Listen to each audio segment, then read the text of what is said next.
Hello and welcome to the Labour Social. Me, Graham Hughes. Today I'm joined by Phil Morehouse and by Ollie Bowler Hatman. How you doing, Ollie? All right. How do you? Yorkshire Massive down here. We're going to be joined by SUPERCHAT. I've been told in the next few minutes, so she will be along. There's loads of people in the chat going, SUPERCHAT, what's he SUPERCHAT? So it's been another crazy week of politics, even though it's the summer holidays and we're not expecting crazy things to happen. But we've had the foul-mouthed tirade from the Leanderthal, who wanted to... I just watched your video, Phil, about how he wanted to rile up Starmer, and it didn't work. Spectacularly backfired. But I think the main thing we're going to be talking about this evening is going to be this ridiculous migrant boat and the fact that, first of all, it's costing the taxpayer more than literally hiring a cruise ship. Secondly, the fact that it's more than a Tory donor's dock. Thirdly, the fact that this just had to be evacuated because there's only about 27 people on it at the moment, and they've got Legionella in the water. Yeah. Yep. I mean, the best part about it is if you look at it from a purely this is a Tory cock-up point of view, obviously they've endangered lives. And, you know, we don't know if anyone's actually going to become ill as a result of this because they were still moving asylum seekers on. Well, first of all, they moved asylum seekers onto the barge before they had the lab results back. Oh my God, did they? Yeah. So they hadn't even done the due diligence. Oh my God. Just keeps getting worse and worse. Oh my God. Even when the lab results came back, that was Wednesday, they still moved another, I think, according to the Mirror, another 7 people onto it. So it's not exactly... Knowing there was Legionella in the water. Well, you say that. I don't think it was that. I think it's probably just that there's a very poor chain of communication that Braverman... I think that's just a cock-up because they have moved them off. Obviously, what's happened is the lab results come back. And whoever had those didn't actually... I don't know. There's clearly not an efficient system in place to say, let's get them off really quite quickly. So the process of moving people onto it was still going on. No one hit the emergency stop. But what has been spectacular about this, if we just focus on the cock-up side of it, is that because it is August, it's what's known as silly season. I was remembering, because I was writing a script for this, do you remember when Labour were in power, long time ago, and there was one summer where the big political news was Tony Blair was on holiday and John Prescott was playing croquet. Oh my God, no, I don't remember that. Oh yeah, that was the big thing. Well, he's supposed to be in charge of the country. What is he playing croquet for? I used to spend my time how could he?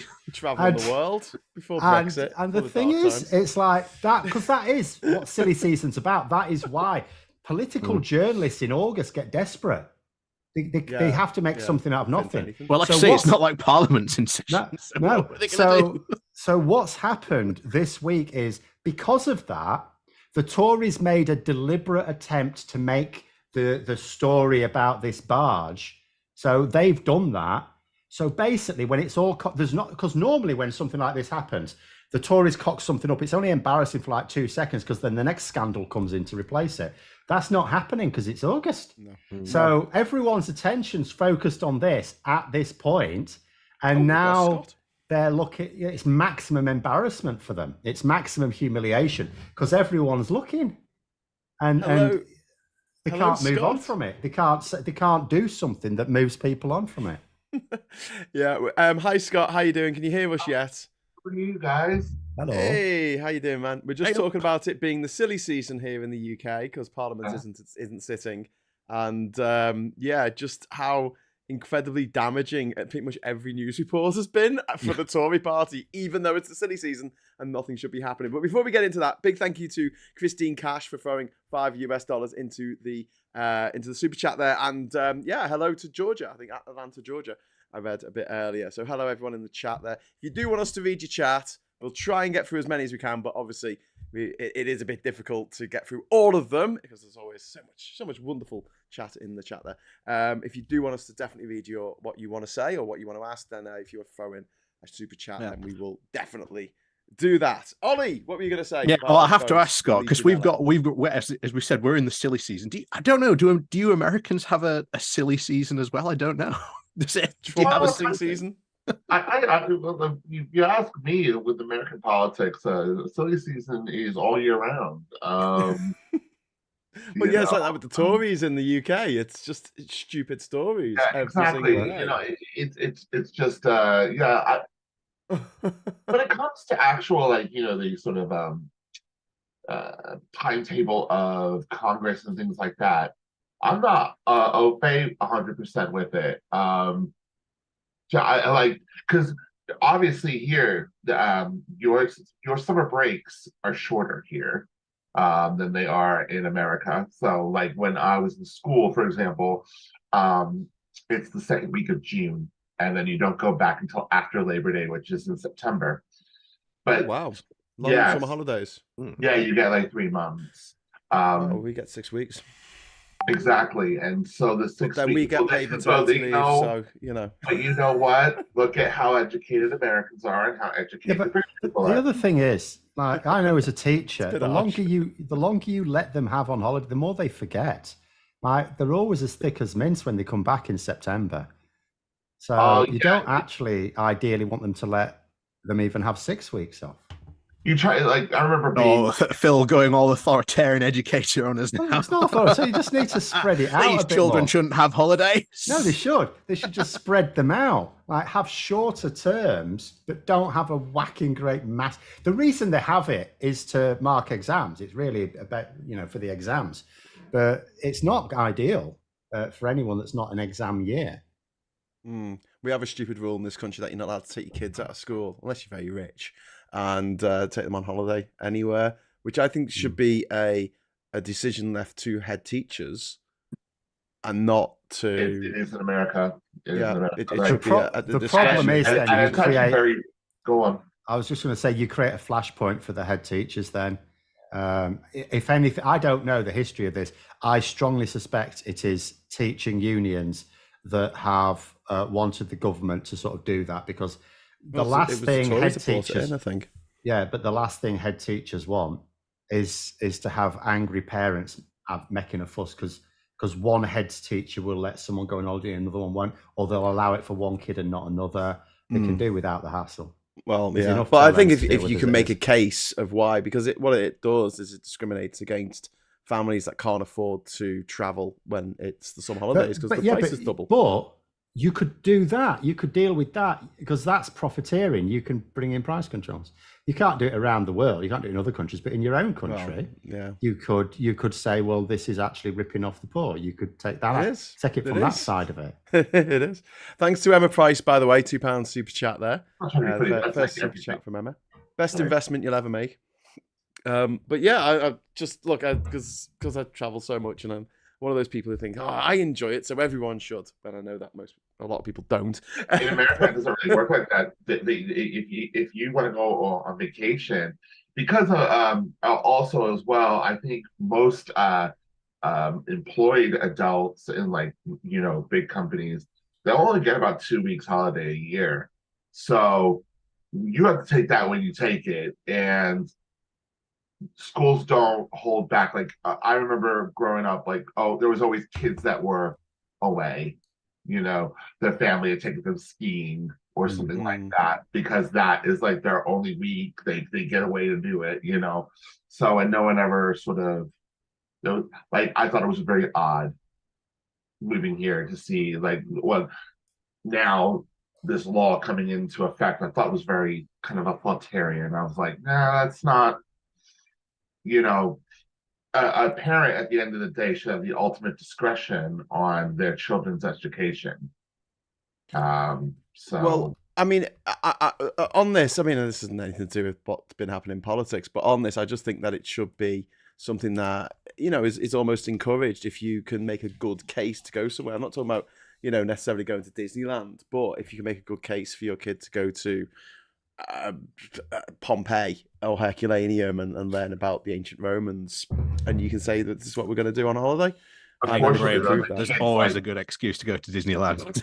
And I'll just take that. Rishi Sunak's got a good excuse. Some polling out from Omnisys. So Rishi Sunak's been away on holiday for last week. His poll rating's gone up 3 points. So he's more popular when he's out of the country.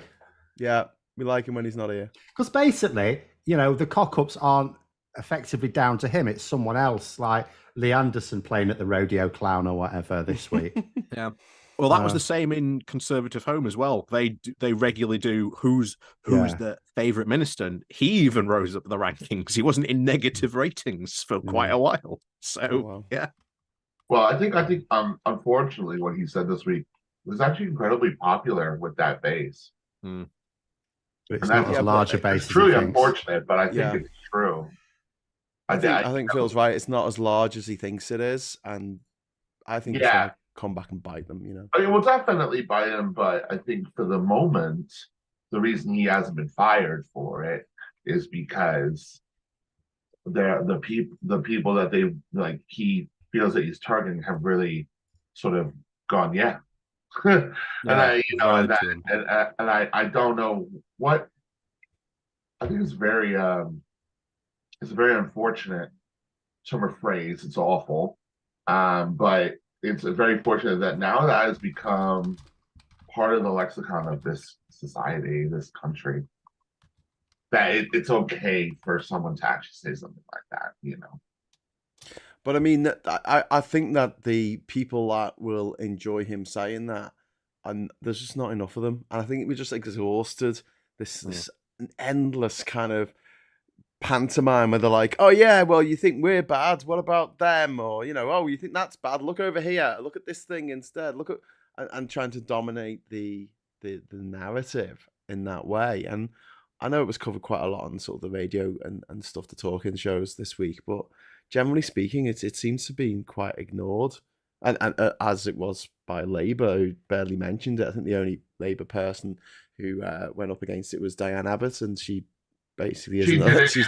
She's not Labour anymore. She did it in such a bad way that it you know, I got her point, I understood her point, but a lot of people on the right aren't so nuanced and won't get that point. And I think she messed up.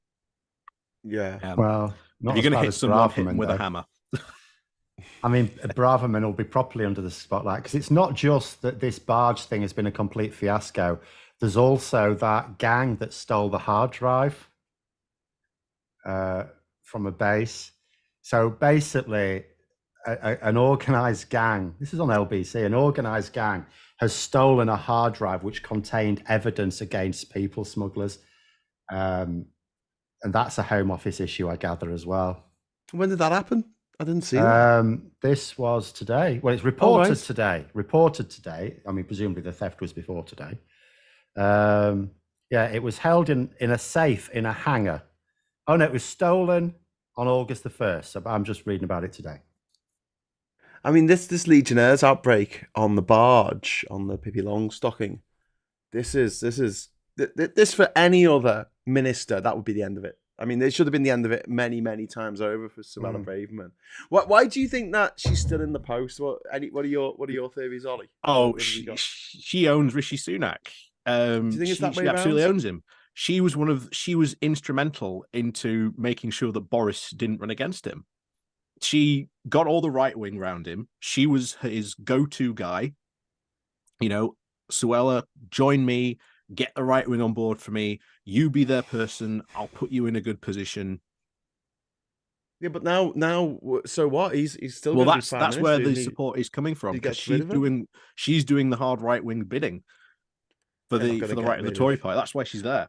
Are they going to get rid of the leader? That's why she won't go. This close to a general election, I suppose they did. They did in 2019, didn't they? Yeah, but they had to then. There was someone to go for. It was quite clear Theresa May was not like they'd have been, if she was effective in a campaign, they'd have just told her to go for a general election, not get rid of her. So, but she was useless. Whereas Boris Johnson, they thought he could actually win an election, and they were sort of right. Although, bear in mind, she did go on, the National Conservative Conference and pretty much say, I am the next leader of the Tory party. Here I am. Pretty much.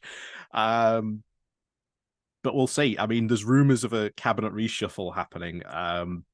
But whether that will happen or not, and who will be shuffled in, who will be shuffled out. In terms of the majority of Conservative MPs. There are quite a few who actually just think, and I think they're probably right, that Rishi Sunak is the best one they've got. There isn't any improvements anywhere. Yeah. But there's also a good chunk of them who may not believe that, but they certainly believe that trying to change the leader again will just, the public will just lose all patience with them, because it will trigger another. I mean, look how damaging it was for the Tories. Like, we talk about the fact, it's slow news thing because of it's August and it's silly season, and that's why. But actually, there hasn't been one for a few years, because in 2019, we had Brexit over that summer. So that, even a little bit 2018. 2020 and 2021 was very much COVID. And then last year was the Tory leadership contest. So we hadn't actually had a silly season for a while. It's relatively calm. But last year, I mean, that was incredibly damaging for the Conservatives. Labour literally just clipped what some of these leadership contenders were saying about the country under their party and put it out on social media. Yeah. And it's like, they can't do that again. They don't want that to happen again. I mean, what is it? The clip of Rishi Sunak saying, we took money from all those areas and gave it to the Conservative areas.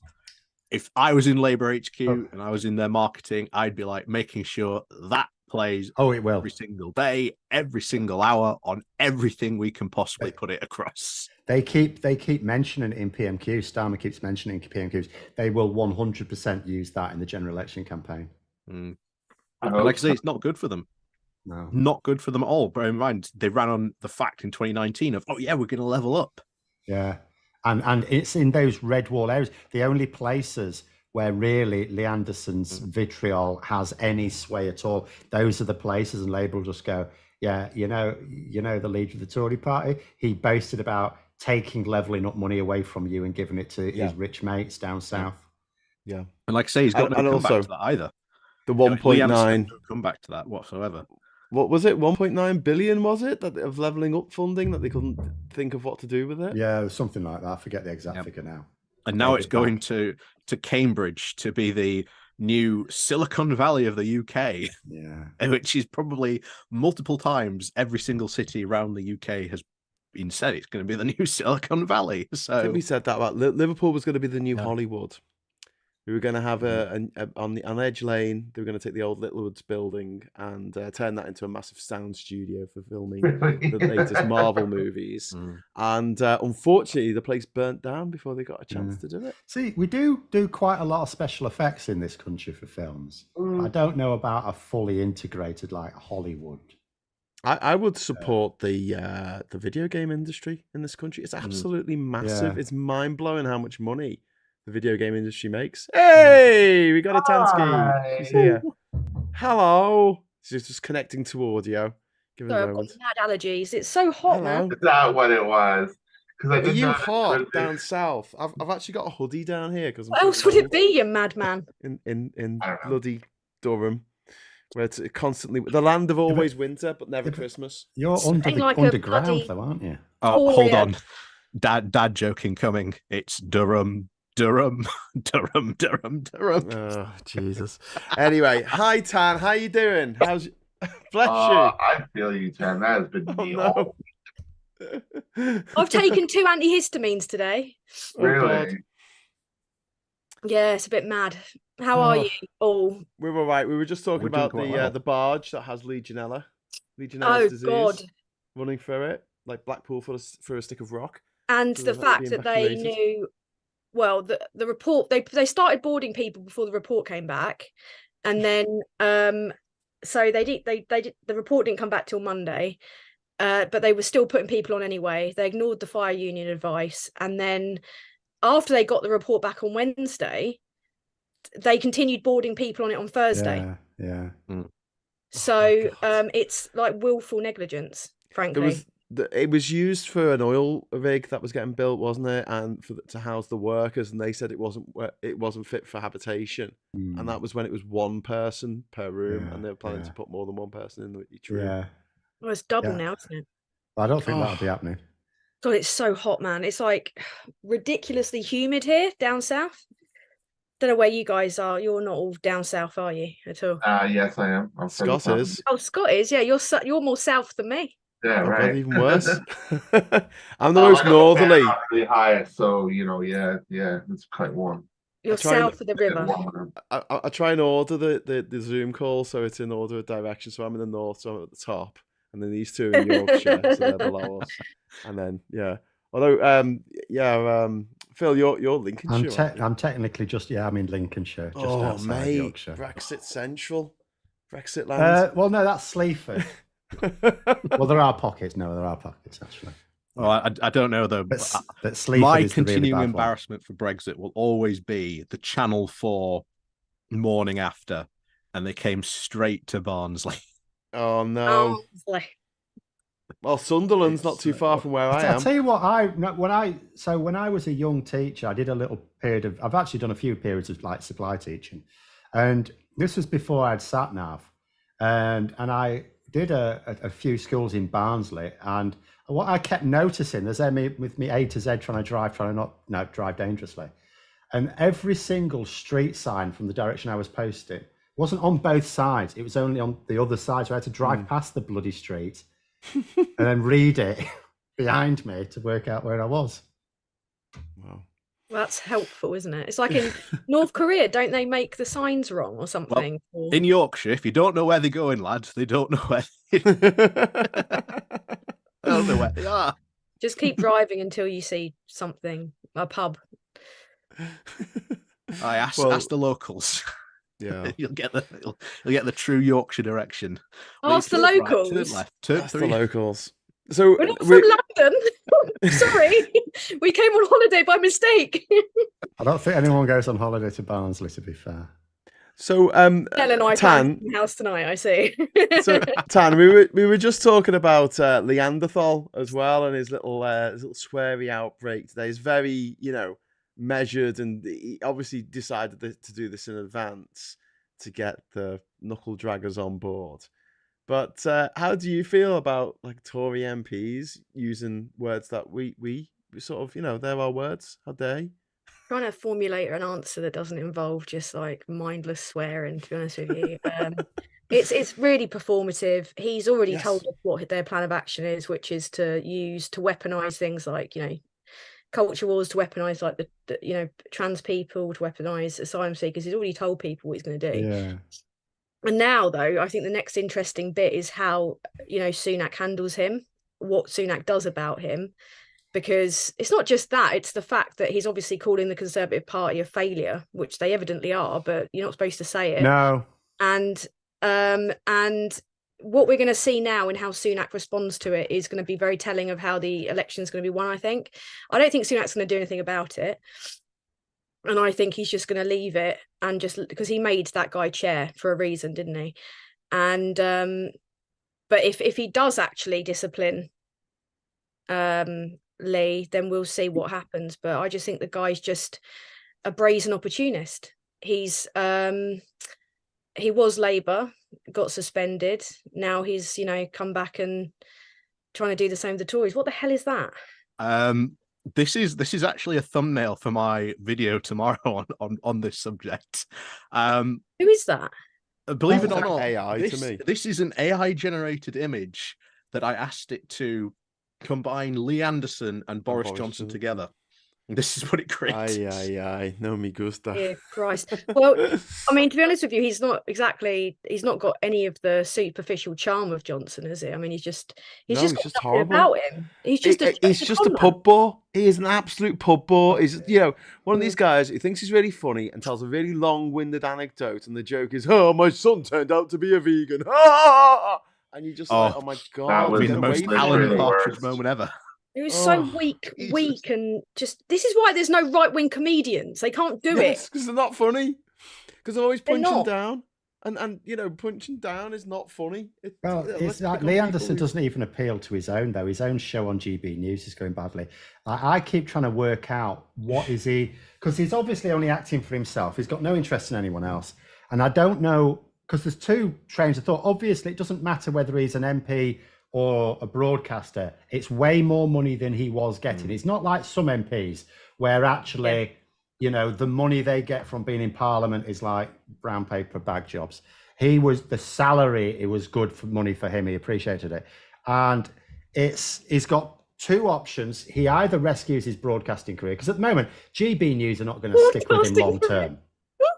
Well, sorry, I'm so sorry to interrupt you, but that's hilarious that they think it's broadcasting career, isn't it? Well, but he wants it to be, because what's he going to do if he can't be an MP? Now, he's going to lose his seat at the next election. That's guaranteed. He's got as much chance of winning as I have, and I'm not standing.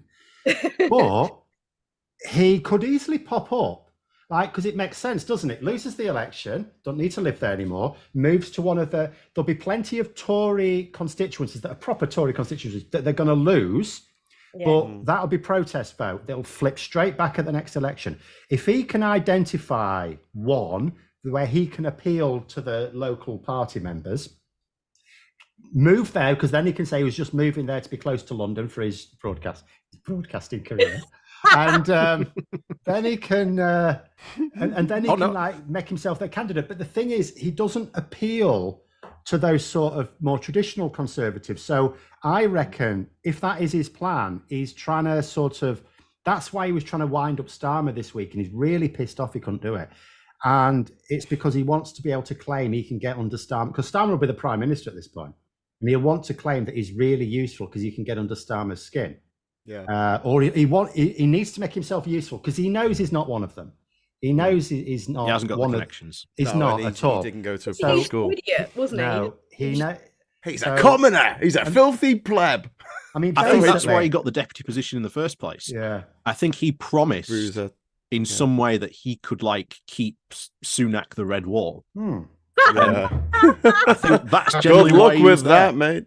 I think that's why he's there. Just to pop into the chat here, we've got Johnny Copperhead's dropped £5 into the as a super chat down to say, but Tan, we like your mindless swearing, but I take offence at that, Johnny, because I don't think that your swearing is mindless, Tan. Oh no, my response targeted. It generally is laser focused swearing. But in that moment, in response to Lee Anderson, the only thing that comes into my mind is just a flurry of like really horrific insults. You know, I can't really. That's my initial, gut feeling. Just We've got some. We've also got some comments about Ollie's creation. Someone says it looks like Pob. I think that's Michael Gove. That's Michael Gove, looks like Pob. And Vincent Walker says looks like Little Britain, maybe Tubbs and Edward. And someone's just written, we didn't ban him. League of Gentlemen, yeah. I thought it looked like the guy from League of Gentlemen. Huh? The actor that was in League of Gentlemen. Yeah. Yeah, I know you're talking about. Yeah, I can't remember the name. There's Reece Shearsmith, I think, was one. Yeah, Steve Pemberton. Pinkerton. Reece Shearsmith's dark hair. Steve Pemberton's the kind of taller, more broad. Yeah. He played Hillary Briss. Hillary Briss was. Yeah. What's his Do you want name? some special stuff? Gattis. Was it someone Gattis? Mark Gattis. Mark Gattis, yeah. And then there's Jeremy Dyson, who doesn't appear, but he's one of the writers. Yeah, he's always kind of like left out a bit more, I think. But it's always the quiz answer, isn't it? Phil was saying was spot on. Like that's what I said in my video. Like he's nothing more than an opportunist. Like a house brick with a blue rosette on it would have got elected in that area at that time with the Brexit crap and all that con going on. And he's just desperately trying to salvage the money, because a lot of the people that came in the 2019 intake, they're not like from the TOF crew. They're not, and they were just useful to the TOFs, and they're just going to be discarded into hopefully obscurity. But as I said, I hope it will be like a grasping at relevance, which is more humiliating for them. So they're like desperately trying to cling to something, but they just keep failing, and then they. Yeah. Well, I mean, that's it. The likes of Jonathan Gullis, I don't know. I honestly don't know what he's going to do if he hadn't made enough backhanders from his time in Parliament. What's he going to do? He's not going to work as a teacher. Who cares as long as he just goes away? Well, he is part of the private school mafia, so he probably does have connections, even though he seems to have more DNA in common with the Howler monkey. Yeah, but why was he working as a teacher? Fellow humans. You've also got to consider there just aren't enough jobs for, useless ex-Tory MPs as Praying morons. I think you'll be surprised, Ollie. Like, there's so many people in this country who are so painfully mediocre, who are put in charge of some very important things. Well, I think I said this last time about Boris Johnson's future, about him having a YouTube channel. I would not be surprised if a couple of these people do end up with their own YouTube channels. Yeah, Would but then not they'd surprise me. Give them Well, give the only their own way they'll get soapbox. views. They have to be If at responsible all. for their own content, though. No. I mean, like Yeah. one of the good things about doing YouTube or any social media content is you can't rely on other people aren't going to do it for you. Like as an MP, a lot of MPs, particularly in a safe seat or something like that, they don't really have to do anything. There are some MPs who just never, like Geoffrey Cox famously, they don't know who he is in his constituency. They Yeah, just vote never seen him. No, Conservative. he's never there. And he's not the he's only in the one. Bahamas, isn't he? Giving Yeah, legal advice. he's not even getting like complaints. Like Nadine, everyone's going on about Nadine Dorries not turning up. It's like, well, what about some of the others that never turn up? Yeah. Yeah. Yeah. Well, Just to go back into the chat, thanks to Johnny Cophead for an extra £2 there for the super chat fund. We got a Daily Blase saying, my wife was even asking why the silence from the Labour Party and Keir Starmer a day or two after he said F off back to France. Yeah. And you covered this in the video that you did today, Phil, didn't you? Where you said, Yeah. well, basically, it was a good move, not even commenting on it, not giving it the bandwidth, because that's what he wanted. He wanted to, like a small child with a pot on the head, hitting it with a wooden spoon, going, "Look at me, look at me." And they chose not to. I'll tell you what I did consider though, because earlier I was saying, I'll tell you what I don't understand. It's why Labour are not making like big policy speeches when it would easily get reported on.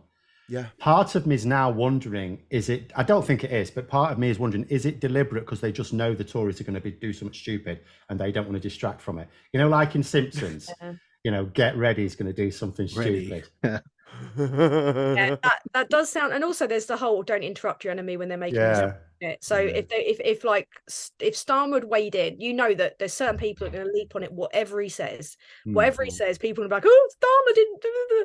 He could wade in and just twat Lee round the head with a stick, and they go, we didn't hit him hard enough, or they hit him at the wrong angle, that kind of stuff. So I think in a way there's that, because any interjection is going to take the heat off him. But have you noticed, I don't know if there's any other kind of, I mean, you guys, do you use Twitter regularly? Any of you guys? I do, yeah. You mean X, useful. I think you mean. No, it's twitter.com. It is Twitter. What? I always feel like Carlito's Way when I go on there now, because I'm like, I tried to get out and you drag me back in. And it's because I'm in these WhatsApp groups that are on Facebook, and people will send me tweets, like a link. And I can't read it unless I go on the bloody app to check it out. But every time I do, I just come away. I feel like a little bit of my soul has just been eaten away.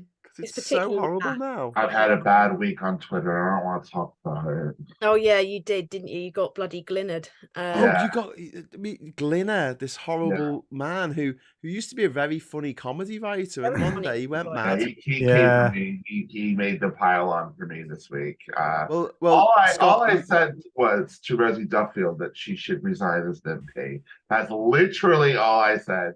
And that was enough to go through my Twitter history, find every time I used the now T slur, which was back 15 years ago when it wasn't a slur, and create a pile on of a bunch of bigots screaming, "You're a bigot like us." Very weird. It was so pathetic, huh? It's weird. That's what they want. Well, it's also the way that they're like, you're doing what we do, you're bad. And it's like, well, first, you don't do what they do. Like 15 years ago, you realised that it's like terrible doing that. Yes. They're just showing love. I mean, just as the LGBTQ person in the room, the T word was not the slur that it is now. Because of the rise in violence towards trans people and that word being used in a violent manner, that has created it to be more recently a slur, but it wasn't back in 2009, 2012, like going further back. But it was a very common word to use, and it wasn't seen as bad. But Scott, you can only go back so far through someone's Twitter, like on a phone. You've got to literally get it on your laptop and search for words. He must have spent. This is the guy who came up with Father Ted and Black Books and the It Crowd, and now he's spending his nights finding people. How many followers have you got on Twitter? 600. People I with am 600 a nobody. followers. I am And literally tracking them a down, nobody. looking at 15 years worth of tweets to go, ha ha, look, Oh, you're just like and me. you know how many he found? And it's like, well, How many he actually, found? I'm He not, found because 4. I've got friends and, you know, my wife and kids, you know, haven't left me. That's what I was going to found say. There's 4. plenty of time. Plenty of time on his hands now that he's lost everything that was once He dear to him. literally found 4, all because I said to Rosie Duffield, "You need to resign as an MP." Oh, it's the tactics they all go for on Twitter. They'll find shit that you did back before. And what and what I did, just having learned from the experiences that Tan herself has gone through, and trying to be a support to you, I just did the most practical thing I could do, which was shut it down and block everybody that likes any of those tweets that were. That's sweet, but you have to do it manually nowadays, and the problem is, like, it's hard work. If you've got 600 followers, locking your tweets fine. If like at the time when I got massively smeared, I think I had like about, God, how many have I got now? You've got about 200,000 followers. I had about 100,000 followers. There's no point locking your tweets when you've got 100,000 followers, is there? I mean, it's just, there's no point. But they will literally just, it's the same tactics used by like the proper, or what appear to be the hard left. I don't know who's who on there. I don't know who anyone is, and if they are what they say they are, but it's the same old tactics of trying to find something before you ever dreamed that you'd have 200,000 followers. It might just be some throwaway ridiculous shit that you said years ago that obviously doesn't represent who you are, and they will just throw it at you as if it's fact, as if it's who you are and what you think, and it's 440 characters, man. It's like, you know, but yeah, I'm sorry that you went through that, because it's a pretty pleasant thing to go through. I think I got off very lightly, and I think that in comparison to what you have gone through and many others, it's nothing. Like it upset me for a few hours. You know what I mean? Whereas your life has literally been inconvenienced. You know, mine happened. Oh, it's happened like 6 or 7 times. I mean, I only discovered this week, not to make it the Tan show, but I only discovered this week about the kind of shit that they're doing on like Tattle. Like, I didn't even really know much about Tattle, but it's like this website that they somehow is allowed to operate, where people just hurl abuse. They create threads and threads of abuse on people. Jack Monroe, like the things they say about Jack Monroe. Ross in Cheshire, they've got like entire threads on him where people screenshot everything they can find on you. Like, they try and release your address, they try and release like personal information about you. Like, people pretend to know you and say stuff about you. It's really sinister, and I think it drives this hate towards, you know, certain people. So yeah, it's pretty grim. That's what I'm saying. Like mine was nothing. It was nothing in comparison. Wait until you get a Tattle page, man. That's when you know you've made it. I don't have an ambition. Made it to the bottom. It's absolutely awful. You should see some of the stuff they say about Jack Monroe. It's disgusting. I can't even. There's a huge amount of misogyny that comes into it. Like, obviously Tan gets it way worse than any of us for posting exactly the same thing. Yeah. You'll get it. And that's why I hate it. I just hate it. I just can't be asked going on it anymore. Knackered Medic has put £10 in the super chat. Thank you very much, Knackered Medic. And there's people sort of just talking about Twitter, and it's X now. Yeah. X speaking is of different X, ways in different languages, so it could be shitter. Literally, that could be an SH sound. So now that he's made it XITTER, like. Bob has just put £10 in the super chat. Did you read the Bloomberg article last week on how the Drax power station stole £700 million from the taxpayers on a loosely contracted energy security policy that should have prevented energy inflation? I didn't read about this. Did anyone? No, I didn't, and that's near me as well. Well, Drax it uses biofuel, doesn't it? Yes, it uses it does now, pellets, yes. wooden pellets, and to name an that sounds very similar to what happened in station Ireland after a Bond villain. You know, there's something going wrong there, isn't there?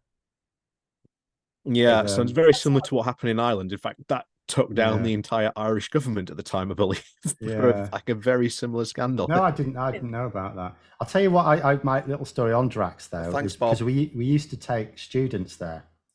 And when they started transitioning to the biofuel, because they're burning peanut husks, so if you had a peanut allergy, obviously you couldn't go.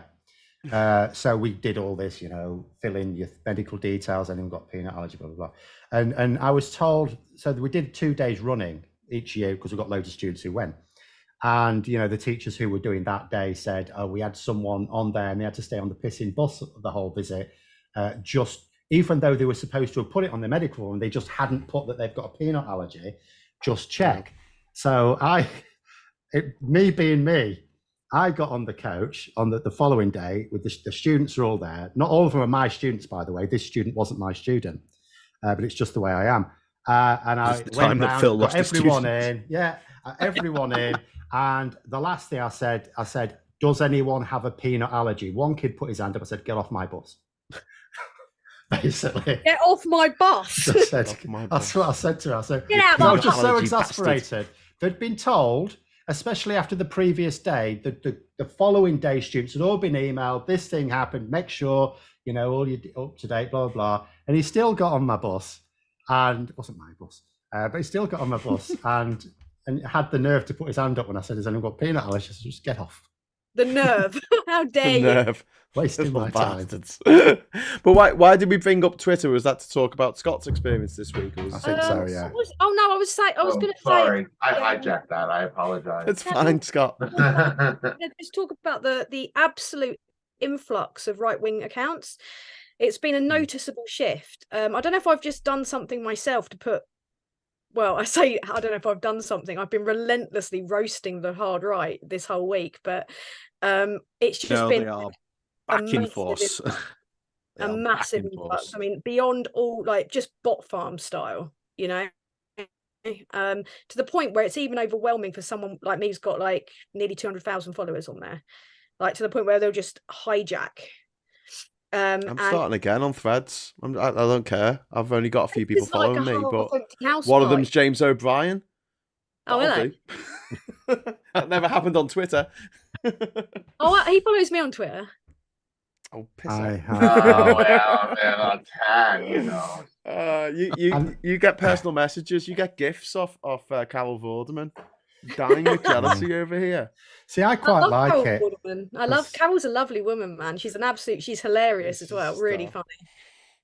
Really, I quite like Twitter because I only use it really to observe, so I don't attract a lot of attention.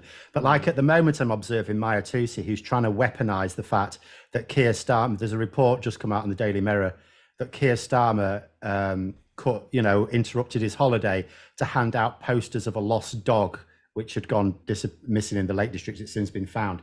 And Maya Tusi is desperately trying to work out some way of using that to attack Starmer. What, Starmer helped people find their dog? Yeah, well, handed out leaflets. I know, exactly. Yeah. Bastard. You know what? Like on the same level as when he bought that animal sanctuary. Yeah, the donkey sanctuary for his mum. Yeah, you know what? If Corbyn was leader of Labour, that dog wouldn't have gone missing at all. It wouldn't. Down through the fields with like a red flag attached to it. Safely home. Or he appeared from the heavens. But yeah, I just want to go back to the whole X thing, because there was a hilarious video this week of Elon Musk's new CEO of X now. And she was trying to justify Elon's, decision. Unconventional. Yes. It's honestly the most hilarious thing ever, because you're just like, what on earth is she trying to say? What is she doing? There's one point where she says in the video, X is about freedom of speech, not freedom of reach. And you're like, what? Well, he was hardly going to get someone sensible, was he? Let's be honest. Yeah. She is the new fall guy for anything that goes wrong over there. It's her fault. Probably doesn't care. This is a drunk captain of a sinking ship, really, isn't it? Freedom of speech, freedom of reach. So you can say what you want, but we're just not going to let you say it or let you get it out to anyone if you say what we don't want you to say, basically. If you don't agree with it, yeah. But even Elon Musk has been like retweeting like far right, all kinds of nonsense and stuff. And then if anyone gets banned, the right dogpile him, said, "Oh no, you've got to reinstate this guy. You've got to reinstate this guy." And so what happens? He goes around the mod team and just say, "Well, no, you've got to reinstate him." That is crazy shit, man. I mean, so this is that platform is now owned by the hard right, unfortunately.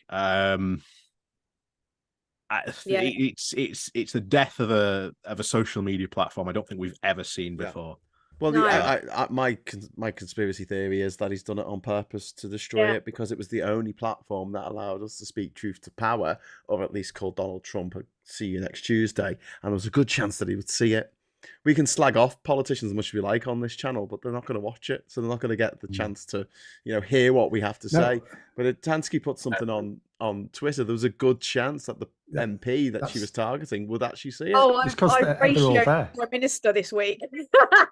You did I- what?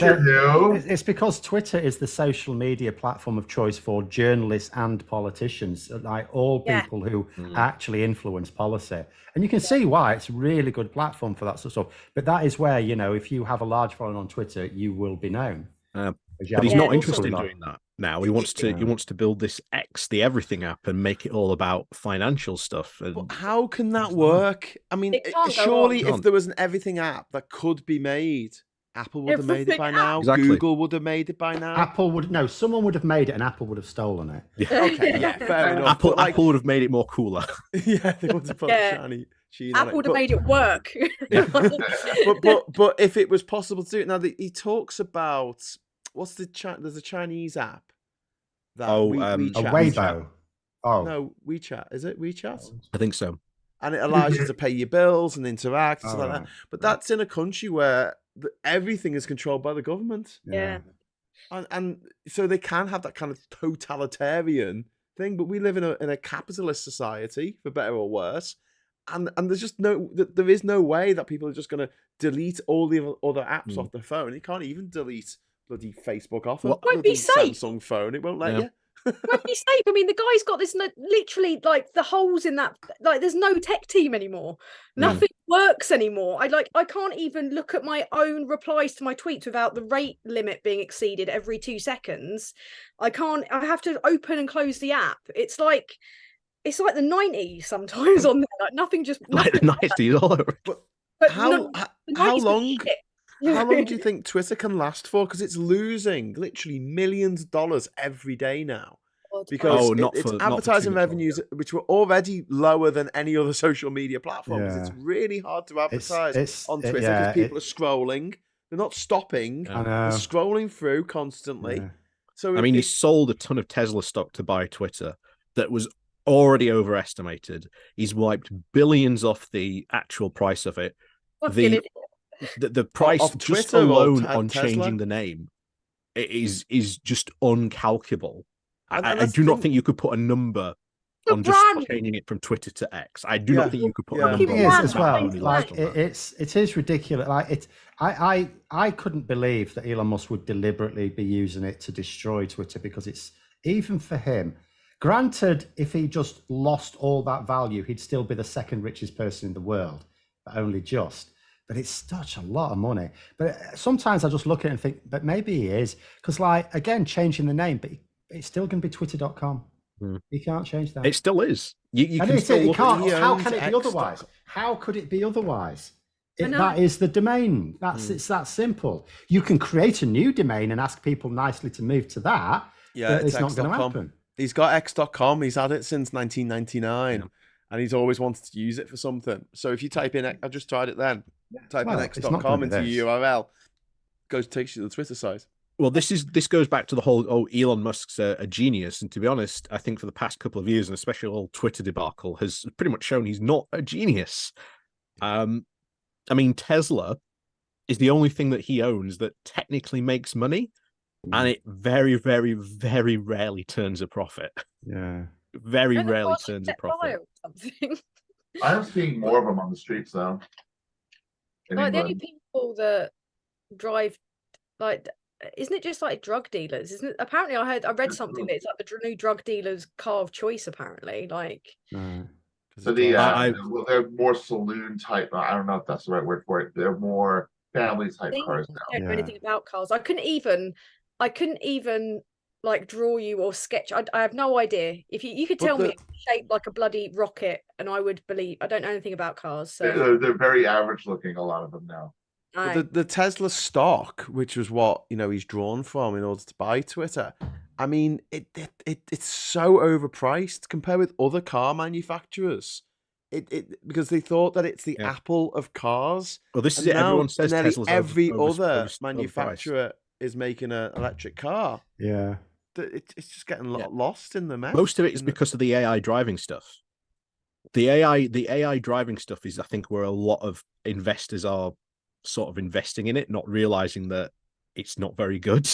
I mean, there are a ton of videos you can look online of like Tesla's didn't killing failing. that person sort of got people to sort of stop and think about it? Yeah, I can't see self-driving cars happening. I really can't. Oh, they will just- at some point. But AI's got no yet. sense of context. It's got no sense of context like a human has, and can't make those split decisions that need to be made in an accident situation because you can't think of all eventualities. What if someone falls from the freaking sky? There's a hilarious video of someone showing off, like, they're clearly must have been some sort of sponsored content for Tesla, and they're sat in the car and they're doing the whole self-driving thing. They're both like, wow, this is so amazing. And then all of a sudden the Tesla just jerks into the side, and it going into like a guy on a bike, and the guy has to go, turn it back over. Here's like, the thing. Should we delete that? We don't have self-driving trains in this country. We had the Docklands Light Railway, which doesn't have a driver. It does. It has someone on every train in case something goes wrong, so they can press a button to stop the bloody train. They're bloody cool, aren't they? When you sit right at the front like you're driving it. It's amazing. I used to live on that line. I do. I try and get to the front, as far to the front as I can. Yes, I am powerful. It's annoying though. It's annoying when the drivers actually do want to drive the train. They will chuck you out of that seat. They'll like, "Now I gotta drive the train. You gotta get out." And then you're like, "No, I'm driving the train." It's amazing. It's the best thing in the world. You feel like you feel almost like you're on monorail. yeah, it does feel like a monorail. I wonder why that in it itself, is it because it's a light railway that it's able to be automated like that rather than a train such as a Virgin train or a yeah, because electricity and overhead wires. But on another note, how the fuck did we get on to talking about all this? I don't know. Well, actually, Leon. We'll finish this. Leon actually has their subway is driverless. Yeah, but they'll still have an operator on every train. They have to. They have to have someone on the train in case something goes wrong. Simple Can you as that. imagine someone tuning into Labour Social now? Like, why are these twats talking? Why are they talking about trains? Where's Gareth Dennis? Where's Gareth Dennis? You're never going to have. We're never going to have a situation, I don't think, right? And you know what? Play this back in 10 years' time and prove me wrong. Where you can just dial up a phone on your a car on your phone, and it'll come to you. It may I not don't think be that's going to 10 happen years. on public roads. I just cannot see it happen. There's too many things to go wrong. I'm still holding out for hoverboards, man. Yeah, we don't need those. Where's my jetpack? You don't need. Certainly don't need jetpacks. I have got a silver jumpsuit if anyone wants to borrow it. That was the thing that we were promised in the future. Jetpacks, silver jumpsuits. Hoverboards were what I thought when I was a kid, like growing up in the 90s, like when they were like, draw what you think's going to happen in the future as hoverboards. Can I make a suggestion that when we do a Labour social, we do a Halloween Labour social and we all dress up? I've got Halloween masks. I do that sometimes. I'm up for that. Up for Halloween, but on Halloween I will be out party. I might host a party this Halloween. I love it. It's like my favourite. Scott's like, hello. I will be there. I'm thinking about where to do it, like, because I love dressing up. Yeah, maybe see if Danny will, like, I don't know if Danny's gonna, one of his venues might have a Halloween party. This is the silly season, ladies and gentlemen. We would spend more time talking about trains and Halloween. Party, I love Halloween though. I love getting dressed up for Halloween. It's one of my favourites. Well, if you want to go back to a serious topic, I was talking today about in Morning Brew. I was talking about these court cases that are starting to emerge against fossil fuel companies for the damage that they've caused and the fact that they knew about climate change happening back in the 70s and not only did nothing about it, but actively discouraged anyone else from looking into it. Or if anyone did, they'll say, oh, they're talking nonsense. It's just a natural cycle and things like that. Now, there was a case in the UK where people bought shares in Shell so they could take the execs to court for some arcane law that says you're not allowed to, that shareholders can bring a case. That was thrown out before it got to court, unfortunately, but might be the sign of things to come. There's been a case that started last month or the month before in Oregon, in America, where one county is suing about 21 different fossil fuel companies for over $50 billion. And I worked this out. There's over 3,000 counties in America. So if they all sued the fossil fuel companies for $50 billion each, it will come to something like twice the gross world product of the planet. Will they? That would just be one country. And then someone else in the chat mentioned that I think there's a case going on in the Netherlands, which I assume would be against Royal Dutch Shell. Again, for the same thing. And I think you're going to see more and more of these cases emerging, especially as people start to recover from disasters, which I don't think that insurance companies are going to insure places much longer against climate change related incidents, because they're not going to be able to afford it. There's already places in this country where you can't get insurance if it keeps getting flooded.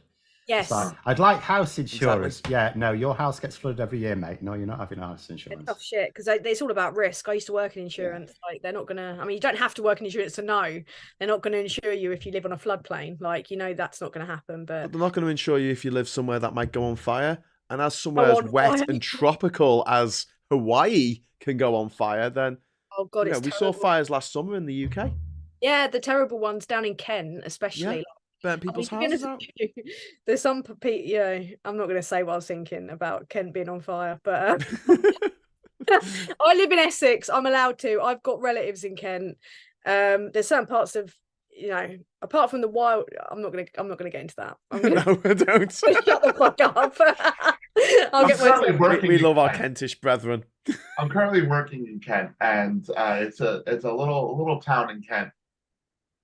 Woo! It's got some very interesting people that live there. Nigel Farage lives in Kent for a start. Yeah, a lot of people that I've met from Kent or know from Kent are wildly racist. Like, that's unfortunately it. Like, it's Brexit land in many ways. But there's obviously parts of it that aren't, because Canterbury, which is actually very liberal.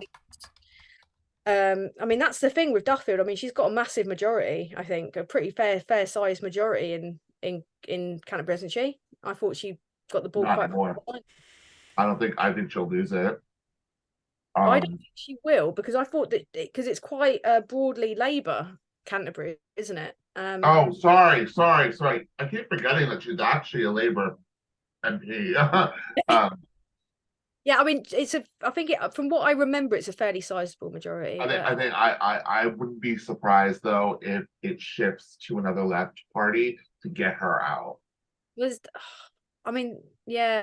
I mean, that's the problem. I mean, in terms of what we saw happen up north, I mean, that was true blue Tory, 20,000 seat majority, Ainsty and Selby and Ainsty, +4 on top, for the by-election. So I don't think many are safe. I mean, Will Quince is my local guy. He's stepping down at the next election, which is a shame because I had some plans for him. But yeah, he's fucking off. They're just rats fleeing a sinking ship at the moment. Yeah. Well, I don't want to sit here and go, yeah, we need to get rid of this Labour MP, but unfortunately, she's gone against one of the major sort of principles of being elected. I mean, yeah, I mean, some of the stuff I don't think that anyone should be making alliances with someone as extreme as Glinner. I mean, it's just crazy. I mean, if you want to have a reasoned debate, or not debate about people's existence, but if you want to have, like, put forward your case or how you feel about something, don't do it by aligning yourself with someone that's so deliberately inflammatory and causing, serious problems to people. I just think it's an incredibly stupid idea. It's just going to seed division. It's just such a stupid thing to do, and it's happening sadly more commonly. Yeah, I've not got a lot of time for Rosie Duffield myself, but in terms of the next election, when do you guys think it's going to be? How long Next do you May. think November, right out to the end of next year. November 2024. they're going to take it right to the? I They'll think take it May. right down the wire. I think that'd be madness. They might do it because they are mad, but that'd be madness. Yeah, I think but I think they'll Yeah. want to do it in winter because they'll think that No. less people will No get one will out. go out. No, vote. it's their own voters who will be screwed there. Yeah, I but that's what think they did it'll with the depend voting on the ID, next wasn't it? Conference. Yeah, but well, we Johnson. don't know how that went, but nonetheless, no, it's a much bigger problem for their own voters going in winter. Also, like in 2019, the general election took place whilst reports were there of like people just in hospitals, just dumped on the floor, not on trolleys in the corridor, no trolleys left. That happened, but the Conservatives were just going to win it because they just had everything else in their favour. They're not going to. They're going to come from behind. Winter would be insane, absolutely insane. Their best bets, if they're not going to have it the longer they leave it, the more damage is done. Yeah. The longer they leave it, the more time they're giving for an economic recovery. That's what they're thinking. Rishi Sunak said, "Oh, but if we leave it to get an economic recovery, yeah, you'll still lose, and then you'll let Labour have a running start." Yeah. You know? Well done. But I've actually just been saying, let's not go back to it full start. But I've just had a little look. I thought to myself, I wonder what Boris Johnson's written for his Daily Mail column this week. Do you know what it is? God. Do you know what it is? Wow. Is talking about this cage fight between Musk and Zuckerberg. Oh, Do you know what I'd like? A cage fight between me and Boris Johnson. I know I'd do that. I used to do I'm that. around you. I'm you know what? I might only be 5'4", but I reckon I could take the fucker. I reckon I I think he's could. just scratch his eyes out. Did you see the way he just morphed like that just like Japanese Elon kid, though? Musk's mother put in a letter saying that he couldn't do it. I think you'll find Boris Johnson's dad suddenly says, "I'm sorry, Tansky, but no, Big Cat would prefer to fight it's not his good dad enough." rather My than- little son. He's a bit- He's he's a bit- His dad would. I don't think his dad is the kind of person who would discourage violence against women. Considering No. his Yeah, track that's very record, true. frankly, I reckon he'd probably be instructing Johnson on how to break my nose, possibly. This is how I did it to your mother. What's that? What was that? I said, this is how I did it to your mother. Like this. Absolutely, That way. absolutely Disgusting. disgusting. And the guy is platformed obviously by GB News. I mean, when Wotton brought back his channel, alarmingly has not been suspended over the allegations that are against him still. One of the He's first lost his Daily Mail column. Yeah. was Stanley Johnson. So it's like, great, a guy that's accused of myriad serious sexual allegations has got a guy that faced serious domestic abuse allegations, or it's just absolutely, you just could not make this shit up. Other people have come public, actually, haven't they? Chris Norcross, the guy from Tower, yeah. For the third week running, Pop Bitch have featured Wotton in their. I'm a religious Pop Bitch enthusiast. I love it. Every time it The pops lesser up, spotted Wotton. It's hardly been mentioned in the mainstream press. Gary Lineker was all over the place. Of They course it don't was. want to touch it. Not Gary Lineker, sorry, Gary. Phil. Hugh Edwards. bloody- Hugh Oh, Edwards. Hugh fuck. Edwards, Yeah, I was going to say, do not. Jesus Christ, what's that? Where that came from? Gary Lineker has been mentioned a bit. Although, yeah. they had no problem, attacking him in the media. Yeah. Have you Yeah, I heard think- about the allegation? Well, Well, they do not look the- after their own, though, don't they? what was kind of reported by Pop Bitch about the lawyer, lawyer, absolutely crazy stuff, and also the fact that Chris Norcross, the Towie guy, shares an agent with Eamon Holmes. Eamon Holmes is all up in arms about people like Schofield and others needing to be held accountable for the crimes of essentially being gay. That's literally all it was. Wotton, who has like really serious litany of allegations against him, that's fine apparently. Tight-lipped, no problem with that. But Eamon Holmes has always been a cock, though. Just before we go on, big shout out to Graham Haller for throwing £5 into the super chat. Thank you very much. when I lived in Canterbury, you could stick a blue rosette on a dog and people would vote for it. For Canterbury to vote for Labour is a bloody miracle. And while Phil was telling us about what Boris Johnson's writing about tomorrow, I had a look at tomorrow's papers. There's only a few up so far. There's an exclusive in the Weekend Eye, which is Chinese and Russian hackers break into UK Foreign Office. Major security breach kept secret from public after attackers accessed emails and private messages. That's the electoral one, is it? No, this is the Foreign Office. Another so first one. of all, is any Another one? Another one. So first of all, is anyone surprised? And secondly, do you think anything's going to come of this? No, man. I mean, do they even need I don't think the Russians need to hack us. They're literally funding the talk. Like over £200,000 since Russia invaded Ukraine has been donated to the Conservative Party. 61,000 this year alone between January and April. Do they even need to hack in? Can't they just send old Lubov down to the fucking Foreign Office, just let her toddle in and get whatever she wants off the computers at this point? I mean, I just don't understand why do they even need to be hacking us? They're so deeply, they've deeply infiltrated our politics anyway. The Russians have anyway. But yeah, fuck, I mean, I'm not even surprised anymore. Knowledge is power and all that jazz. No. And not even surprised. Nothing. I mean, and then got the bloody CCTV and the Huawei systems that are just like compromised. It's just like fuck it. I mean, they might as well just do an open tour at this point. Yeah, I mean, we still don't know who outed Matt Hancock for those pictures, do we? I don't think we do. No, obviously it was in Murdoch's interest because he published it. Of our time. Probably Dominic Cummings. Yeah. I wouldn't have been surprised if it was one of his own fucking team, to be honest with you. Like, to be honest, I really would not be surprised. Well, it had to be someone who knew it was going on. Could have been her. Could have been the woman he was having an affair with. He could have been like, "Oh, I'll leave my wife for you," and wasn't really planning to do that. And she thought, "Right, that's it, mate. You're gonna have to make a decision. Force the issue." Yeah. Why would you want to fight for that weird vole man? I mean, it's just. Oh my God, Tan! Did you see the video of him singing the song from Barbie? Oh, I saw Danny Price's Jesus addition Christ. to it. Where he did anyone see this? Did anyone? No, Yes, I did. I'm not- It wasn't some fever dream that I had, was it? This actually happened. I need eye bleach for what I saw. Yeah, it's horrible. So Matt Barbie. Hancock, the guy who was in charge when tens of thousands of people died in COVID because he put a protective ring around care homes, which required him putting infected people in care homes to infect the other people in the care homes. He's done a video where he sings a song from Barbie, walking along a beach or something. It's just, it's one of those things you see. I came up on TikTok and I was the things through, that wash up on the beach in the UK. And it's one of those where you like, get it off, get it off. That's how Lee Anderson's going to be in a couple of years if we don't play his cards right, because he's Matt Hancock's desperate. He brought out that book and it didn't sell anything. So he's now trying to work out how he's going to make money.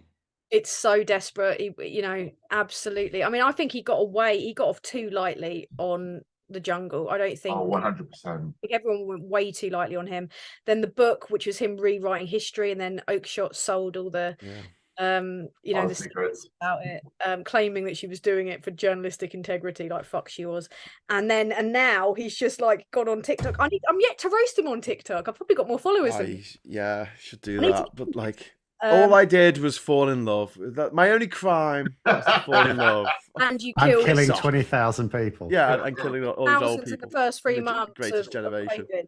Yeah, which I think is very similar process to what they're trying to do with the Bibi Stockholm. To be honest with you, like they were going to put someone knowingly with TB on board. There's the whole Legionnaires outbreak. I think that I don't think it's going too far. Like with Marsden, when I saw what was happening in the Marsden camps, I thought of the Boer War and that bit, especially from Years and Years. I don't know if you guys all seen Years and Years by Russell T Davies. Yeah, I've been meaning to watch that, but it starts off with these kind of camps essentially set up. It's post Brexit, and there's a horrible dictator in it played by Emma Thompson, and she talks about the Boer camps and how nature taking its course, essentially letting it become ridden with illness, letting people just get killed off. And it's very similar to what they did in COVID with, they saw the old people, I think, as a burden. They did. We've got no social care system, thanks to them.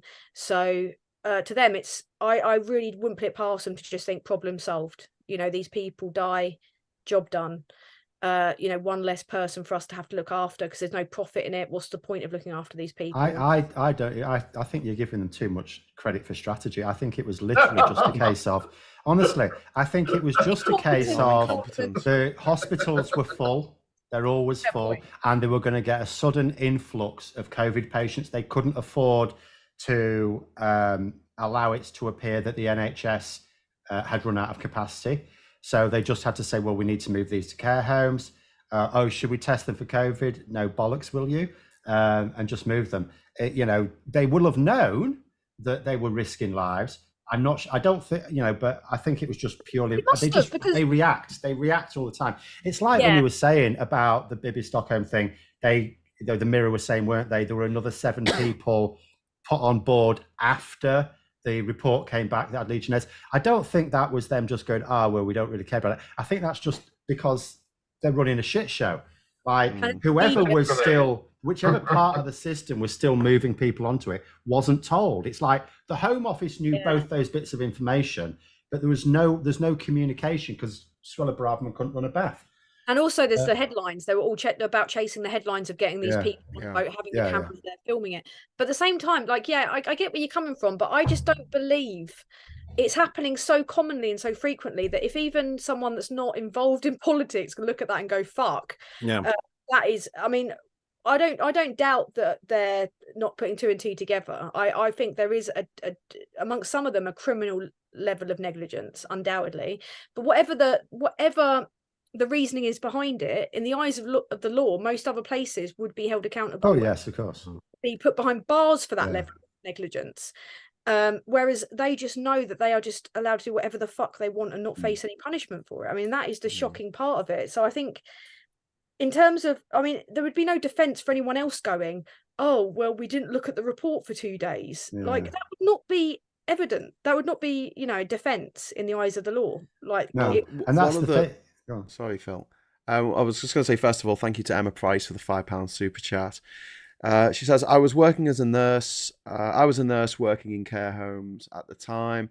I've been a nurse for 30 years and I've never seen death on that scale. Heartbreaking. Mate, sorry. I'm really sorry that you went through that, Emma. It is painful that the government did that and partied through it and seem to have got away with it all scot-free.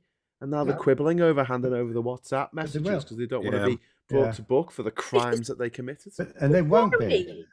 They won't be held accountable on a criminal level. It's literally they can just disregard the results of that inquiry, like they did they will the Grenfell, like they did the Hillsborough. They'll just say, "Oh, we're just going to learn lessons from the lives of poor people again." Lessons learned. Lessons learned. I don't think they'll be able to be honest, because I think you'll get a situation where this is going to be a long investigation to the point where it's being released in stages. The COVID inquiry. They did that on purpose to make people just get bored of it, like they did. But when it actually comes out, the final thing, Labour will be in power. I hope. But will it result in any prosecutions? No. Like Tan said, it's like they're because they're ministers. No, like politicians don't tend to make their own activities illegal because they decide the laws. So if an executive were to do something like this for a private company, they could easily go to prison for it. In fact, they should, but they could easily go to prison. Because they make but the a law. Minister won't. Yeah. More accountable because they've got even more responsibility. Like they're responsible for millions of people, whereas an exec, a couple of 100,000, 100, at the most. You've got. They're in control of making the laws, and they are not just. And they're so. It just blows my mind, and it enrages me that these. And in a way, though, you think, well, that's probably why they're drawn to it, isn't it? Because they know that they will not. It'll be virtually impossible to fucking arrest them, and even harder to jail them. It will. I mean, Labour could change the law, but at the same time, it won't be retroactive. It won't be retrospective. And then, as soon as the Tories come back in, if they don't change the voting system, the Tories will just change it back before they. It's like, let's hold off lads on doing anything badly illegal for a year while we just change the law back. And You know, it's like the Teresa Villiers thing. You know, so oh sorry, I was a little bit careless. I didn't realise I had that quite so many shares in Shell. And it's like, yeah, if you were careless like that with a tax return, an ordinary person can go to prison. Yeah. I mean, that's what I was saying. Why don't we make things like that a criminal offence? You know, failure to declare things like that. See how bloody careless they are if they could face prison. I suddenly think they'll get a lot of their declarations spot on if they face prison for not doing. Yeah. Absolutely. Well, this is the thing. There shouldn't be. I mean, our constitution's an absolute joke. It's just based upon just hoping that people won't be corrupt, and it's the we need something in place that holds these people accountable, because they are just running riot. And at least in the past, people had a bit of decency enough and they respected what they did. I mean, nowadays it's got like the mafia running amok. Crazy. Yeah. We've got a few more messages in the chat here. We've got Adrian saying, I believe Phil's right. Tory stroke Brexiters always seek the path of least cognitive and complication resistance, regardless of consequence. What's easiest for us to do at this exact moment in time? And one of the saving graces, I think, of humanity is that evil is so rarely competent. When you do get competent evil, then you've got a serious problem. But we see time and time again these tyrants, even going back to Adolf Hitler, without going full Godwin here, the war was lost for the Germans a lot due to Hitler's incompetence. He was still in bed during D-Day, and he said, "Oh, don't wake me up for anything." They're like, maybe we should wake him up because the Allied forces have literally landed on the beaches of Normandy, and he's like, no, we better not wake him up. He gets very cranky if he gets woken up. And so you're seeing this with the Tories, you see this with Trump. They're incompetent. And that's their only saving grace, that the evil plans that they have, they're either going to be half formed, they just have no idea how to carry it out. The scary thing is when they have people under them who are competent, who can actually go, oh, you want to do this evil thing? Oh, well, I'll mindlessly just go along with it then, because that's my job. As a good saving grace, to mention two good things that have actually happened and come from America this week. The referendum in Ohio for the Republicans to try and make changing the Constitution happen over there failed.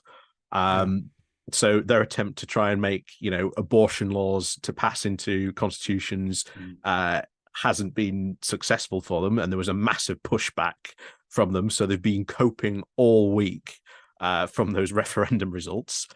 And then, of course, you've had the failure of Ron DeSantis failing into complete and utter oblivion. And his campaign just continues to fail. And I think I've said numerous times before, he is unfortunately somewhat a competent Trump, which would be terrifying if he ever did get into office. But luckily, he is failing spectacularly. So yeah, there's actually some good news coming from America for once. There was, in this country, there was a Daily Express poll, and it was, should the UK pull out of the ECHR if Rwanda migrant plan is stopped? 74% no. So another Express poll that didn't go. Another Express poll that didn't go the way they thought. Was that on Twitter or was it? I see everything on Twitter. So delete it. What they'll do is they'll do what they did last time. There'll be an article saying that a load of lefty liberals jumped on their poll. How dare they? That's what they did when they did the Brexit one. It turned out a load of on the Express poll, a load of people wanted to rejoin, and there's like, a load of lefty Remainers hijacked our poll. It's like, oh, well, we're not supposed to fill it in. I thought it was a public poll. Well, it was a public, but the last time I checked it was 48-52, and I was like, fuck no, I'm getting away from this. Not again. But to be honest with you, the infernal ratio shouldn't even be like open for suggestion. This shouldn't even. I mean, it's our protection against the state. Everything underpins like Northern Ireland. I mean, Brexit put a lot of strain on the Northern Ireland peace process. This would blow it apart. The whole Good Friday Agreement is the thing that holds it together. Yeah, it's the neutral party that both the UK and Ireland agreed on. Yeah, to be and it's like, what do you actually do if you leave that? And do you not understand the consequences? It's checks and balances too for the state. I mean, for fuck's sake. Like when you look at what happened in Hillsborough. It was their protection against the police lying about how, victims were pickpocketing and all that bullshit that came out. It's like you can't take away something that is a, you know, otherwise can you imagine if like Suella Braverman was left to her own devices? No. I don't even want to imagine what would happen. That's the real call to action. I mean, could you trust Suella Braverman to protect your rights? If push came to shove, do you think Suella Braverman would protect you? Absolutely not.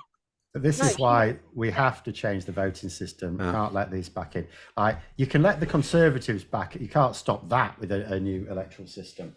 But they cannot be allowed to have 100% of the power, to the point where this small group of political vandals holds the rest of the party hostage, because it's the sort of thing that purely for power they would go ahead with, and to hell with the consequences.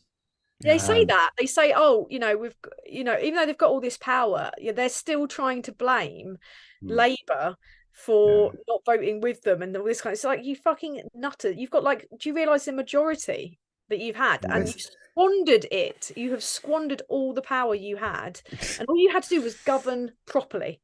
That's all you had to do, was just govern. They didn't even have to do that. They just had to not completely take the piss.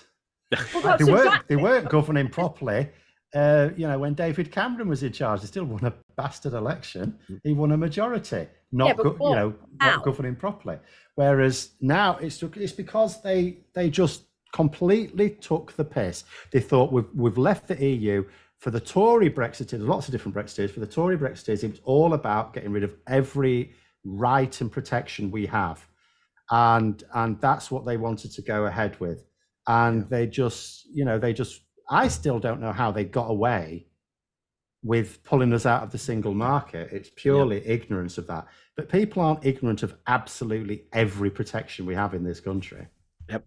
My favorite quote from Daniel Hannan, which is on Sky News and was recorded, and I'm so glad that the clip still exists. I can't remember who was the Remain person said, a vote for leave is a vote for leaving the single market. To which Daniel Hannan, the brain of Brexit, turned around and said, no, a vote for leave is not for leaving the single market. Only a fool would leave the single market. Yeah. Really. A fool. And I think it's there's been a couple of really good articles recently. In fact, this is something that's been mentioned a couple of times about how Brexit is very, very looking like prohibition, and how prohibition got turned around. And except that was a country that could just do it itself. But in terms of like the attitude, analogies and the things, that very similar things that are happening. There was a very good article. I can't remember the guy's Substack name now. But yeah, he did a fantastic article, and he was properly looking at like all the history things that happened like during Prohibition, about why these people turned over, and saying, well, actually, look, if you look at this is also happening as well. And it's the same thing that happened in America during Prohibition, where sort of the soft dries got pulled over by the wets. And it's very good article. It's on Substack. I'm trying to go and find it now. Actually, does that mean we're going to get some speakeasies where I can get some Danish blue at last? Possibly.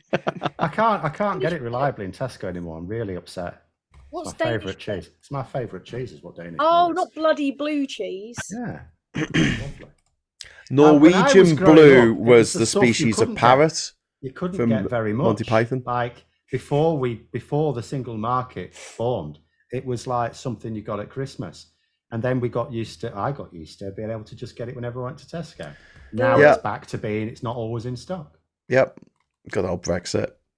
Well, we just got back from a family holiday to Greece, and we spent over €100 in different attractions at museums and ruins and things like that we wouldn't have had to spend on the children's tickets, because if we were still part of the EU, the kids would get into the Athens Museum and the Parthenon and the Heraklion Archaeological Museum, Knossos. They would have got into all them for free. Well, I bet you could at least get a tomato there, though. Guys, we're going to duck out now. We're going to go to bed. Okay. Well, I'm going to duck out in about 5 minutes. So yeah, thanks very much for joining us, Scott. You take care. Thank you so much for having me today, and I hope I was a little less sweary and more appropriate. You were great. Thank you very much. See you later. See you Good guys night. later. See ya. Bye. Bye. Yeah, like I say, we're going to wrap up in about 5 minutes, if that's okay with everyone. At 10:30. So yeah, but I mean that and the extra cues that we have to do, and just when we went somewhere, they'll say, "Where are you from?" And I could have lied. I could have said I was from Ireland. They didn't want to check my passport or anything, but I said Britain, and they just looked at me with such pity, just like, "Oh, you're one of them." And I went, "Oh, Bastard. you poor bastard." It was Ben Ansell, by the way. Ben Ansell Substack, political calculus. He also wrote the book, The Failure of Democracy, or sorry, Why Democracies Fail. Very, very good book as well. Can highly recommend that, but very, very well, good in-depth article about Brexit's 21st Amendment. Very, very good. Very good indeed. So highly recommend it. It's in the chat. I put it in the YouTube chat as well. Go give it a read. Yeah, I think definitely think someone you want to have an interview with. If you can I make a prediction? Can I make a prediction, Ollie? I think we will rejoin the EU before driverless cars become a thing. There you go. That's a given. So someone in the chat says I'm talking nonsense. Like one of these people said, "Oh, flight will never happen in 1900, just before the Wright brothers flew." No, I think that this is a matter of practicality. You can take all the humans off the road. Come on. And everyone's going to give up their car. Good luck with that. And you're still going to have cats running into the road. You're still going to have deer. You're still going to have things falling from the sky for some reason. You're still going to have adverse weather. Yeah, you've got Tesla's digital brakes, which, to be honest, terrifies me. Imagine having a digital brake. Well, yeah, but also the fact that there are so many things that could happen. You can't plan for all eventualities using or even AI. your Tesla could just randomly catch fire. Oh my God. Yeah. I mean, people don't try necessarily fury react of well that in these fire. situations. I don't. Go so on, much Tom. time on Musk this evening. I hate him so much. I just wish that someone would just punt him into the sun. Follow his Tesla. So he should get a driverless rocket that takes him to the sun. That would be nice. I mean, this is why this is why I think that driverless cars are going to fail, because Ford, all these other car companies, they're dropping their technology because the business side of it is not there. It's not, and I just can't see it happening, because the processing power you would need for each individual car, unless you just completely rely on internet connectivity. No. Good luck with that. And then there's the question of getting all humans off the road. Come on. I mean, if you also look at how much it costs to make a Tesla versus actually how much they sell one for, they make a loss selling them. Really? No. It costs them so much to make one. Consider smartphones. People were predicting smartphones in the 1960s. There was no way of producing a smartphone in the 1960s, and yet we have them now. It's the same thing. It may take a long time, but once the principles of, it's not that the principles aren't sound, the technology just isn't there yet. It will be. Yeah. You've got to have the business case for it as well, I think. Otherwise, that's but that's the sort of thing. Sell. Once the technology exists for it, which will be developed for something else, then it becomes much easier. I would, because you could be able to convoy. You can convoy if you have driverless. I'd quite like driverless cars, like as an idea.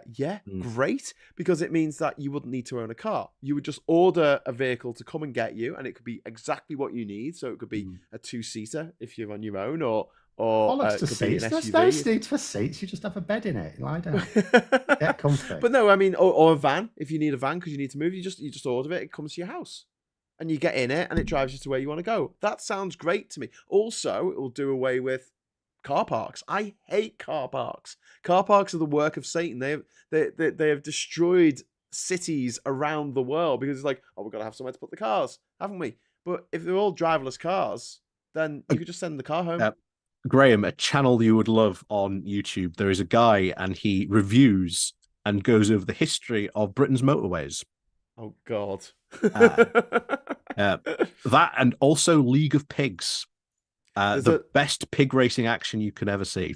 There's a website called Pathetic Motorways, which I really like, which talks about all the fact that no motorway in Britain was finished. None of them. That's why the M62 starts at like Junction 5. They never made 4, 3, or 2, or 1. And like the fact that the M25 was 2 other motorways, it was Ringway 3 and 4 bodged together quite badly, and that's why it's got a big kink in the bottom of it, etc. But I mean, yeah, I hate the way that everything's designed around cars. I'll make a video about this next week because I got quite incensed walking around Heraklion and walking around Athens last week and just nearly getting taken out by a car every 5 seconds. And the really nice places in the town were the places where cars weren't allowed to go. And I'm like, they're not delivering something. That's not a disabled person in that car. They're not delivering something. They just can drive down that road, so they do. Anyway. They did the same in Brick Lane. They've made it cars allowed down there again in like one of the nicest bits of Brick Lane. It was amazing. Really? Open So it was pedestrianised and they've gone back. It was, and they've gone back to allowing cars down there now, and it's bullshit. Yeah, like the little bit where it's all.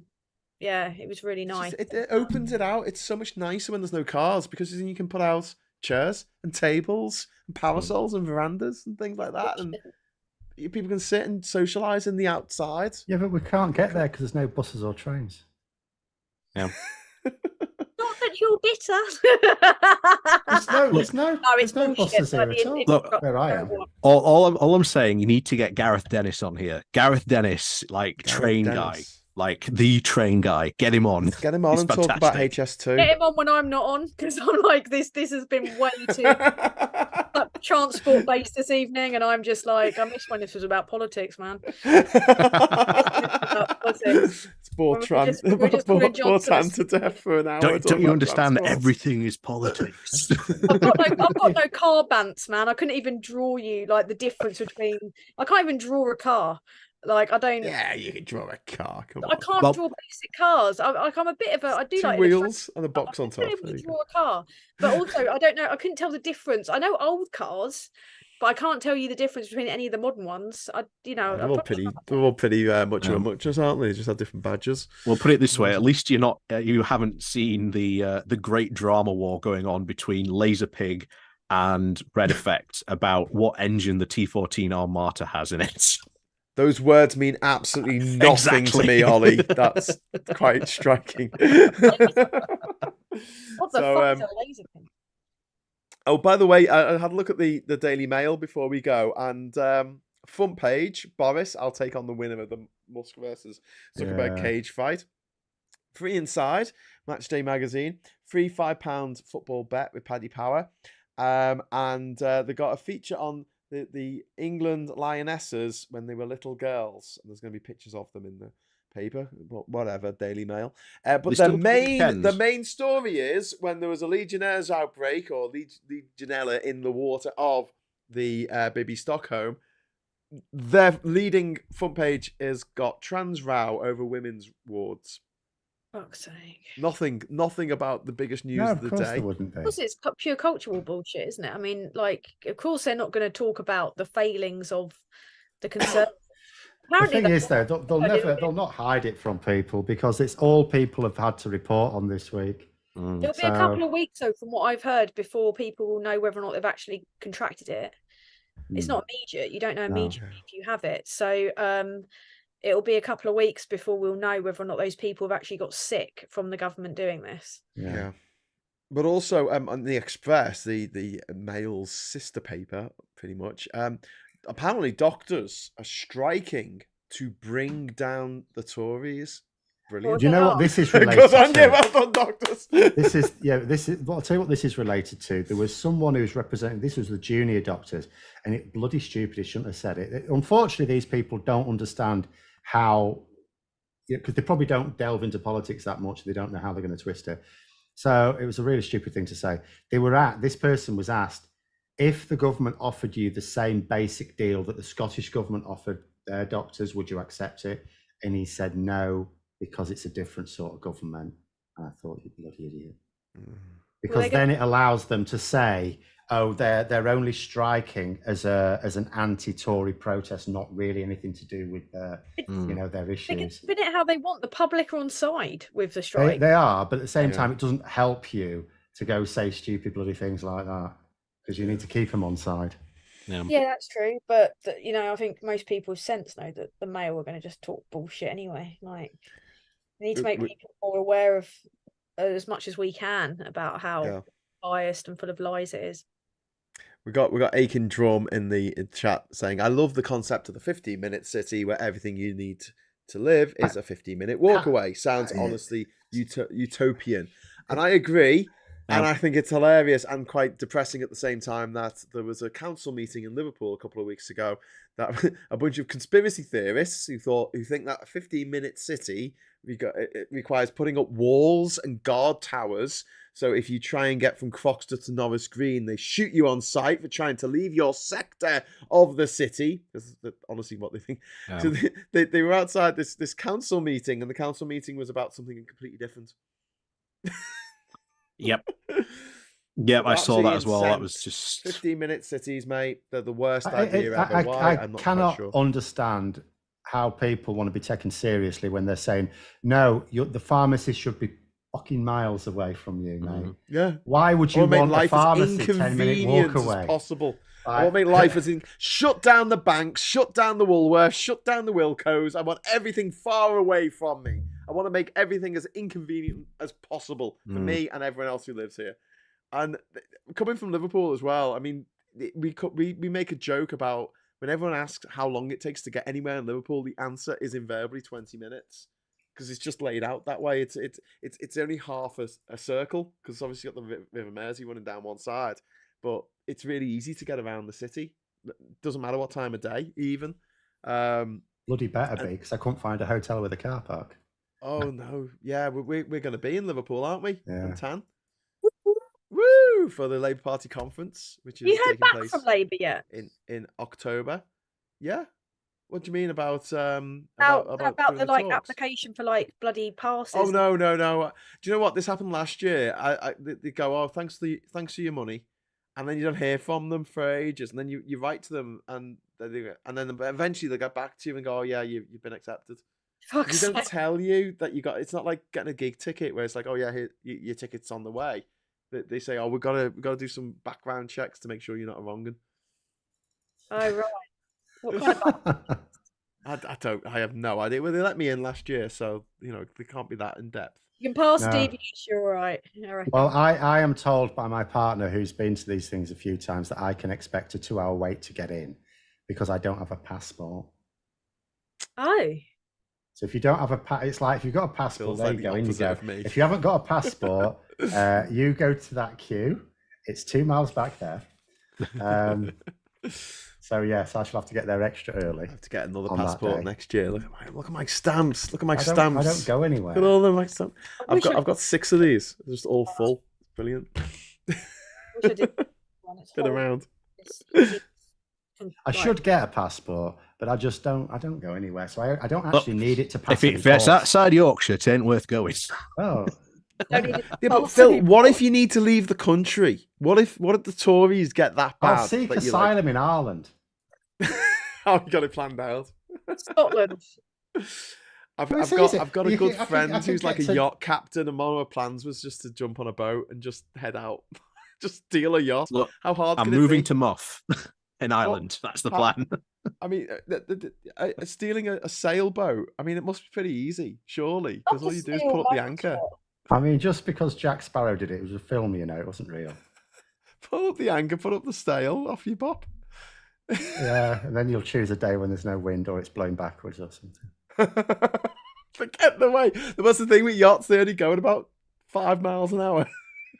So you wouldn't get very far before the Coast Guard turn up in a speedboat that can actually catch up to you. Where do you think you're going? Very slowly. I'm getting away on this yacht. I'm running away from shit land and all the terrible. One last thing before we go, which I wanted to mention: our rivers, our waterways are so polluted that there was a group of people who were doing a triathlon, Triathlon, up in Sunderland, who all got the squits. A load of them did, yeah. That is just this. It was a world athletics event, wasn't it? Yeah, So there's people one from of them around was the on world. LBC as well, telling about their experience, and it was like, yeah, Wow, what an advert, eh? What an advert for Britain. For Brexit. So Britain. I suspect we won't be holding too many of these events in the future because like everyone will boycott it. Understandably. Yeah. Paul well, is the saying thing a was big white the ball gets you if you try to escape. I think it was the results. They'd actually tested it, and they said, "Oh no, it's fine." And then 3 days later, they went, "Well, actually, the results weren't fine. So if you're feeling ill, you might want to go to the hospital." What the fuck? Oh, it's messed up. What a place. What a great country, eh? This 2023. I had such great hopes for this country. Yeah. 23 years ago. It's a bit of a downhill since then. Things can only get better, man. Literally. On every level. Yeah. But the thing is, at the moment, until we get rid of the Tories, just gonna keep hitting a new low. Yeah, of course it is. Yeah, this is going to be a very, very interesting last year. Oh, in the weird way that time was very strange during the COVID pandemic, and you sort of look back and it seemed to have gone like 2 years, seemed to have gone like that. I'm feeling the opposite of that now. It's really dragging on, getting rid of the Tories, having to, each day seems to be taking longer to get through. Well, it's because it's now inevitable. So it's like, well, we could do it. We could do with it. It's like we don't really need more time. Although, Labour could still do some things better and work on some things. They don't really need the time. So nah, they just got their free. We just need fresh legs on the pitch. Right. I keep threatening to wrap up the chat, and I keep, I'm going to talking. have to go. Okay, we'll leave it there. Tan, Phil, and Ollie, thank you so much for joining us tonight. And thanks to everyone in the chat. Thanks to everyone who dropped the super chat in. Really, really appreciate it. We'll be back on Monday morning at 9:30 with Morning Brew. And until then, I'll say thanks for watching and hello, good evening, welcome, and goodbye.